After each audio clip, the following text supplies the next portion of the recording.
ሰላም ጋይስ፣ ፖፖ ፕላትፎርም ላይ በቀላሉ ወደ አማሪክ ቋንቋ መቀየር እንደሚቻል ታውቃላችሁ? እንግዲያውስ ላሳያችሁ። ከስር ካሉት 5 አይከኖች ውስጥ በቀኝ በኩል ያለውን እነካለን። ወደ ውስጥ ከገባን በኋላ ሴቲንግ የሚለውን እነካለን። ከዛ ላንጉዌጅ ሴቲንግ የሚላል እሱን እነካለን። ወደ ውስጥ ከገባን በኋላ ብዙ የሀገር ቋንቋዎች ያሰኙናል። ስክሮል በማድረግ ወደ ታች መጨረሻ አካባቢ ላይ አማርኛ የሚል ታገኛላችሁ። እሱን ከነካን በኋላ ከላይ በኩል ኮንፈርም የሚለውን እነካለን። ራሱ አስወጥቶ ያስገባናል። ትንሽ ተጠብቀዋለን።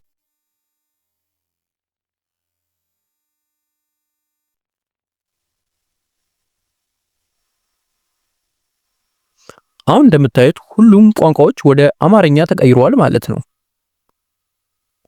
ሁሉም ተቀይረዋል ማለት ነው። ይህ ቻናሌ አዲስ ስለሆነ ሰብስክራይብ እያደረጋችሁ ቤተሰብ መሆናችሁ እንዳይረሳ። ሰላም።